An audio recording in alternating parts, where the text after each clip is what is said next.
یہ انداز جو ہے بڑا ایک چیلنجنگ سا انداز ہے، اور اس کا بھی جو پس منظر ہے پہلے آپ اس کو سمجھ لیجیے۔ نفسیاتی طور پر انسان کو اپنی خطا کا احساس ہو گیا، یہ بھی احساس ہو گیا جو میرا فرض تھا میں ادا نہیں کر رہا ہوں، مجھے ادا کرنا چاہیے، لیکن اب شیطان اگلا حربہ آزماتا ہے۔ دیکھو ابھی فلاں کام پڑا ہے، ابھی فلاں کام ہے، ابھی بیٹیوں کے ہاتھ گیلے کرنے ہیں، ابھی یہ کرنا ہے، ابھی بچے تمہارے چھوٹے ہیں، ابھی تمہارے بیٹوں کی تعلیم کا مرحلہ ہے، میاں ہو جانا ٹھیک، بعد میں سارے تقاضے مطالبے پورے کر لینا، پہلے یہ ذمہ داریاں تو پوری کرو۔ یہ حقوق العباد ہے بھائی، حقوق اللہ سے بڑھ کر ہے، یہ حقوق العباد ہے، اس کے لیے لگے رہو، پوری اپنی توانائیاں قوتیں صرف کرو، مال بناؤ، پیسہ کماؤ، تاکہ یہ ساری ذمہ داریاں آ جائیں، ہوتے رہنا بعد میں، ٹھیک ہے، ذرا فراغت حاصل ہو جا، پھر تم سب اپنے آپ کو، اپنی پوری توانائیوں کو، اپنے پورے وقت کو اللہ کے لیے لگا دینا۔ یہ ہے تاخیر اور تعویق، اس کا حربہ شیطان کا، یہ سب سے بڑا۔ کر لیں گے بھائی، کر لیں گے، کوئی نہیں، ابھی ذرا جلدی نہیں، ابھی فلاں کام ہے، فلاں فرائض ہے، فلاں ذمہ داریاں ہیں، ذرا ان سے نمٹ لوں، پر اگر میں ریٹائر ہو جاؤں سروس سے تو پھر میں سارا اپنے آپ کو لگا دوں۔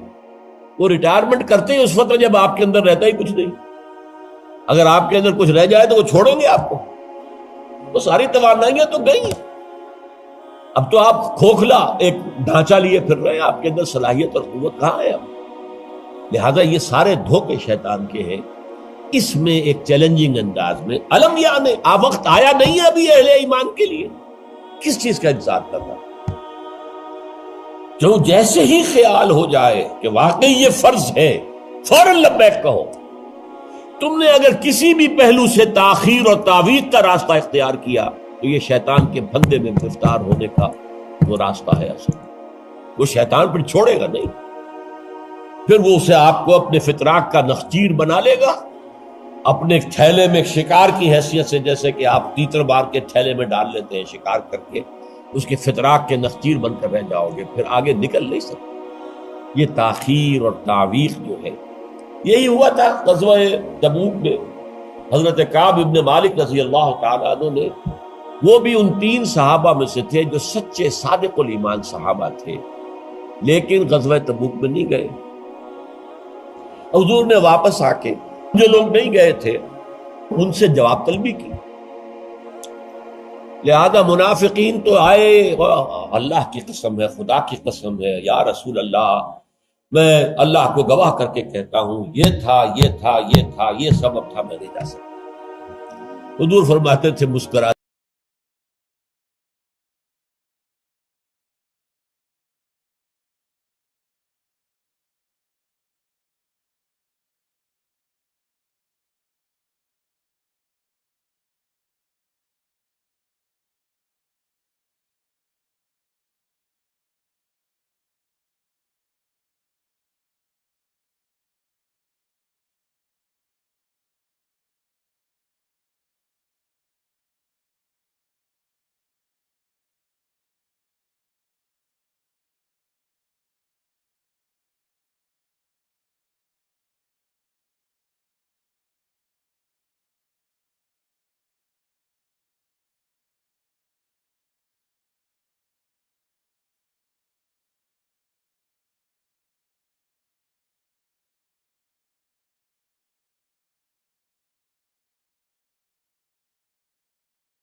پٹی پڑھاتا کہ اچانک ایک دن میں نے محسوس کیا کہ اب تو چاہے میں کتنا ہی تیز دوڑ لوں آپ کے ساتھ نہیں مل سکتا، بس میں رہ گیا بیٹھ، اب جو صدا نہیں۔ یہ ہے تاخیر و تعویق، انہیں سزا دی گئی، مقاطعہ، کوئی شخص اس سے بات نہ کرے۔ 3 صحابہ کا معاملہ ہے، یہ سورہ توبہ کے اندر تفصیل سے آیا، اور صحیح بخاری کی طویل ترین احادیث میں سے پڑھنے کے قابل کہ انہوں نے کیسے بیان کیا اپنے پورے معاملے کو۔ یہ نفس کیسے دھوکہ دیتا. ابھی چند دن اور مدینے کے اندر اپنے نخلستان کی ٹھنڈی چھاؤں کے اندر آرام کر لو، چند دن اور. بھائی جانا ہے، بہت دور جانا ہے، تبوک جانا ہے، کوئی یہ 2 دن میں تو نہیں پہنچ جائے گے حضور. پھر دوڑ کر پکڑ لینا، ساتھ چل مل جانا. یہ دھوکہ شیطان کا، یہ دھوکہ نفس کا. یہ ہے الم یأن للذین آمنوا ان تخشع قلوبہم لذکر اللہ وما نزل من الحق. یہ سب کچھ تم نے 15 آیتیں اگر سورہ حدید کی پڑھ کر بھی تم نے اپنی گردن نیچے کر کے اپنے دل کو نہیں ٹٹولا تو اور کون سی ہدایت آئے گی، کہاں سے آئے گی؟ 15 آیتیں سورہ حدید کی پڑھ کر بھی. تو کیا ابھی وقت نہیں آیا اہل ایمان کے لیے؟ کس کا انتظار ہے، کس چیز کا انتظار؟ الم یعن للذین آمنوا ان تخشع قلوبہم لذکر اللہ وما نزل من الحق. کیا وقت آنے گیا اہل ایمان کے لیے کہ ان کے دل جھک جائیں اللہ کی یاد میں، اور جو کچھ حق میں سے نازل ہوا، ما نزل من الحق، یہ پورا قرآن الحق، اس میں سے جو یہ آیات نازل ہوئی ہیں یہ تم نے ابھی سن لی ہے، پڑھ لی ہے، اس کے سامنے بھی دل نہیں جھکیں گے تو کب جھکیں گے؟ اس پر بھی اگر دل نہیں پگھلے تو کب پگھلے گا؟ اس پر بھی اگر دل میں کوئی عزم اور ارادہ پیدا نہ ہوا کہ اپنی جان لگا دینی ہے، کھپا دینی ہے، ان صلاتی و نسکی و محیایا و مماتی للہ رب العالمین، اس پر بھی نہیں ہوا تو کب ہوگا؟ اور کون سی ہدایت آئے گی؟ فبأی حدیث بعدہ یؤمنون، اس قرآن کے بعد اور کون سی چیز کے یہ منتظر ہے جس پر یہ ایمان لائیں گے؟ الم یعن للذین آمنوا ان تخشع قلوبہم لذکر اللہ وما نزل من الحق. اور جیسا کہ میں نے تمہیدی جو میرا بیان تھا ان صورتوں کے بارے میں، اس میں عرض کیا تھا ان میں اہل کتاب سے خطاب نہیں ہے. اہل کتاب کو نشان عبرت کے طور پر پیش کیا گیا. دیکھو مسلمانوں، تم سے پہلے بھی ایک امت تھی، معمولی امت نہیں تھی. وہ امت جسے قرآن سند دے رہا ہے 2 دفعہ سورہ بقرہ کے اندر صرف، یا بنی اسرائیل اذکروا نعمتی التی انعمت علیکم وانی فضلتکم علی العالمین. اے بنی اسرائیل، یاد کرو میرے اس احسان کو جو تم پر ہوا، میں نے تمہیں تمام جہان والوں پر فضیلت دی تھی. وہ قوم، وہ امت موسیٰ، اس امت کو کتنی کتابیں دی گئی؟ تورات انہیں دی گئی، زبور انہیں دی گئی، انجیل انہیں دی گئی. امت تو ایک ہی ہے. یہ حضرت مریم اسرائیلی نہیں تھی کیا؟ تو چاہے باپ حضرت عیسیٰ کا کوئی نہیں ہے لیکن وہ حضرت مریم کے بیٹے ہیں، اسرائیلی. یہ اسرائیلی نبوت ہے جو چلی آ رہی ہے. حضرت موسیٰ اور ہارون سے شروع ہوئی ہے 1400 برس قبل، اور حضرت عیسیٰ اور یحییٰ پر آ کر ختم ہوئی ہے. یہ سلسلہ نبوت کا سینکڑوں نبی آ گئے 1400 برس میں. تو آپ اندازہ کیجئے اتنی بڑی امت، لیکن اس کا حال کیا ہوا؟ وَلَا يَكُونُوا، دیکھو نہ ہو جائیں یہ اہل ایمان بھی كَالَّذِينَ أُوتُوا الْكِتَابَ مِن قَبْلُ، ان لوگوں کے مانند جن کو کہ کتاب دی گئی تھی ان سے پہلے. فَطَالَ عَلَيْهِمُ الْأَمَدُ، تو جب ان پر ایک طویل مدت گزر گئی، فَقَسَتْ قُلُوبُهُمْ، تو ان کے دل سخت ہو گئے. اس کا نقشہ کھینچا گیا ہے سورہ بقرہ میں. ثم قست قلوبکم فہی کالحجارۃ او اشد قسوہ. دیکھو اے بنی اسرائیل، اے یہودیوں، اس کے بعد تمہارے دل سخت ہوتے چلے، بدکاری سے، غلط کاری سے، دنیا پرستی سے، شہوت رانی سے، زر پرستی سے دل سخت ہوتے چلے جاتے. حضور نے فرمایا جب انسان ایک گناہ کرتا ہے دل کے اوپر ایک داغ، اگر توبہ کرے گا تو صاف ہو جائے گا، توبہ نہیں کرے گا پھر گناہ کرے گا، پھر داغ پڑے گا، پھر پڑے گا، پھر داغ پڑے گا، پھر یہاں تک کہ پورا دل سیاہ ہو جائے گا. اور حضور نے اپنی مٹھی بند کر کے کہا ایسے ہو جائے گا، اب اس میں کوئی ہدایت داخل نہیں ہو سکتی، بند ہو گئی. اور جب یہ تھیلی بند ہوئی پھر اللہ کی مہر لگ گئی. ختم اللہ علی قلوبہم وعلی سمعہم طبع اللہ علی قلوبہم، اللہ نے مہر لگا دی ان کے دلوں کو. یہ مرحلہ آتا ہے کہ جب کہ فرمایا اب تمہارے دل پتھروں کے مانند، بلکہ او اشد قسوہ، پتھروں سے بھی زیادہ. فَإِنَّ مِنَ الْحِجَارَةِ لَمَا يَتَفَجَّرُ مِنْهُ الْأَنْهَارُ، پتھر تو ایسے بھی ہوتے ہیں جن میں سے چشمے پھوٹ بہتے ہیں. وَإِنَّ مِنْهَا لَمَا يَشَّقَّقُ فَيَخْرُجُ مِنْهُ الْمَاءُ، چٹانوں میں ایسی بھی ہوتی ہیں شق ہو جاتی ہیں، ان میں سے پانی نکل آتا ہے. وَإِنَّ مِنْهَا لَمَا يَهْبِطُ مِنْ خَشْيَةِ اللَّهِ، چٹانیں ایسی بھی ہوتی ہیں اللہ کے خوف سے گر پڑتی ہیں.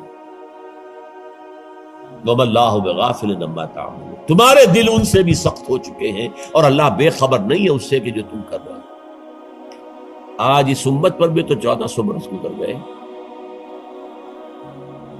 کتنا عرصہ گزرا، اور آج وہی خواہشات ہیں.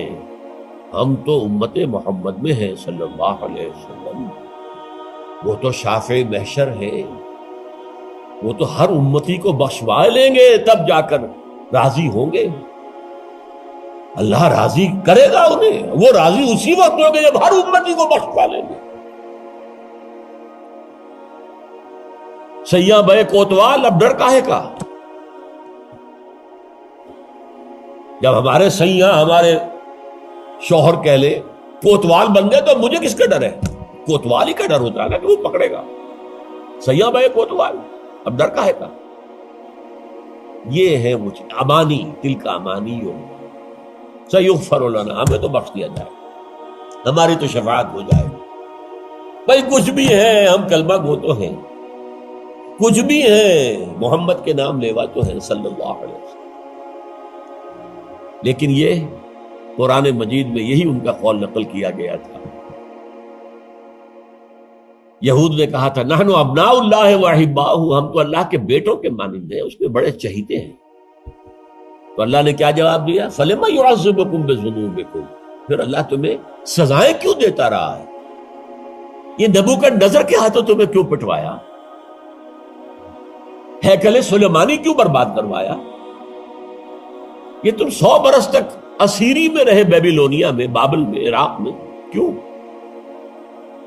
تمہارا دوسرا جو تھا ہیکل بنایا تم نے، وہ بھی سن 70 میں گروا دیا ٹائٹس کے ہاتھوں. 1,33,000 ایک دن میں قتل کیے اس نے، ٹائٹس نے 1,33,000 یہودی یروشلم کے اندر ایک دن میں قتل کیے. اندازہ کیے. پچھلی صدی میں 60 لاکھ یہودی جرمنوں نے ختم کیے. 6 ملین. اور ان کو اب بھی یہی کر رہا ہے we are the chosen people of the Lord، ہم تو اللہ کے پسندیدہ بنتے ہیں. یہی حال اس امت کا ہے. ہسپانیہ سے ایسے نکالے گئے کہ ایک بچہ تک نہیں بچا. تاتاریوں کے ہاتھوں کروڑ قتل ہوئے. یہ سب کچھ تمہارے ساتھ ہوا کہ نہیں؟ کروسیڈرز کے ہاتھوں تمہاری پٹائی کم ہوئی تھی؟ 88 برس تک بیت المقدس عیسائیوں کے قبضے میں رہا تھا کہ نہیں؟ تو غور کیجیے، دلوں کو نرم کیجیے، اور دلوں کو نرم کرنے کا ذریعہ بھی قرآن ہے. یا ایھا الناس قد جاءتکم موعظۃ من ربکم. موعظہ، واعظ کہتے ہیں اس کو جو دل کو نرم کرے، اس میں رقت پیدا کرے. رقیق کہتے ہیں پتلی شے کو، رقیق مادہ، رقیق مادہ. دل سخت ہو جائے اسے نرم کرنے کی ضرورت ہے. اس کے لیے واعظ بھی سب سے بڑا قرآن ہے. الم یان للذین آمنوا ان تخشع قلوبهم لذکر اللہ وما نزل من الحق ولا یکونوا کالذین اوتوا الکتاب من قبل. تمہارے سامنے موجود ہے. فطال علیہم الامد، پھر ان پر ایک مدت جب گزر گئی، فقست قلوبهم، تو ان کے دل سخت. البتہ یہاں ایک واقعہ میں اور عرض کر دوں. ایک دل کی سختی وہ تھی جو یہودیوں کی ہو گئی تھی، یا ہم میں سے بھی بہت سو کی ہو چکی ہے. لیکن ایک اور دل کی سختی بھی ہوتی ہے، وہ اپنے احساس کی شدت کی بنا. یہ معاملہ حضرت ابوبکر کے ساتھ پیش آیا رضی اللہ تعالی. ان کے عہد خلافت میں ایک وفد آیا باہر سے. انہیں جب قرآن کی آیات سنائی گئی تو ان کی آنکھوں سے آنسو بہنے لگے. حضرت ابوبکر نے فرمایا ہاکذا کنا حتی قست القلوب. ایسے ہی ہم بھی ہوتے تھے، قرآن سنتے ہی، قرآن پڑھتے ہوئے ہمارے آنکھوں سے آنسو جاری ہو جائے، یہاں تک کہ ہمارے دل سخت ہیں. معاذ اللہ، معاذ اللہ، یہ شدت احساس یقیناً یہ ہوتا ہے جب آدمی عادی ہو جاتا ہے تو وہ کیفیت نہیں رہتی۔ میں نے اللہ کے فضل و کرم سے 6 حج کیے، لیکن جو کیفیت پہلے حج کی تھی وہ پھر کبھی نصیب نہیں ہوئی۔ ویسے بھی یہ تھا کہ اس وقت تک ابھی اتنا ہجوم نہیں تھا، سن 62، اب آج سمجھیے 42 برس گزر چکے، تو اس وقت کا اور تھا۔ اب جو ہے وہ ہجوم جو ہے وہ اس میں کبھی انسان کو وہ اپنے اندر جھانکنے کا، کہیں تنہائی میں بیٹھ کر یاد کرنے کا موقع نہیں ملتا، لیکن وہ تھا۔ لیکن ویسے بھی بات یہ ہے کہ ایک آدمی، اب جو لوگ وہاں رہتے ہیں مکے میں رہنے والے، ان میں سے اکثر کو ہم دیکھتے ہیں وہ خانہ کعبہ کا، اس اصل چوکور گھر کا بھی کوئی ادب نہیں کرتا، وہ تو ہر وقت ان کے نگاہوں کے سامنے عادی ہو گئے۔ تو ایک شکل یہ ہوتی ہے کہ جو ایک تعامل کثرت کے ساتھ جب ایک بات ہو رہی ہو تو پھر اس کی وہ تاثیر نہیں رہتی۔ تو فرمایا فقست قلوب، حضرت ابو بکر کا بھی وہ احساس کی شدت جو تھی، جیسے حضور نے فرمایا انہ لیغان علی قلبی، میرے دل پر بھی کبھی کبھی حجاب سا طاری ہو جاتا ہے۔ معاذ اللہ، کیسا حجاب؟ اب اس حجاب کے لفظ سے دھوکہ نہ کھا جائیے گا، ایک حجاب میرا اور آپ کا ہے، ایک حجاب محمد رسول اللہ صلی اللہ علیہ وسلم، کہ وہ جو اللہ کی طرف توجہ کی انٹینسٹی ہے، انٹینسٹی اس میں تھوڑی سی کمی بھی ہو گئی تو اسے آپ حجاب سے تعبیر، ہمیں تو وہ کیفیت ہی میسر نہیں ہو سکتی، لیکن اس انٹینسٹی کے اندر، یہ لفظ انٹینسٹی انگریزی کا بار بار بول رہا ہوں، اس کی شدت، لیکن شدت کے لفظ کے اندر جو ہے وہ اتنا مفہوم نہیں آتا جتنا انٹینسٹی کے لفظ، وہ انٹینسٹی جو ہے اس میں ذرا سی کمی ہوئی حضور پریشان ہو گئے۔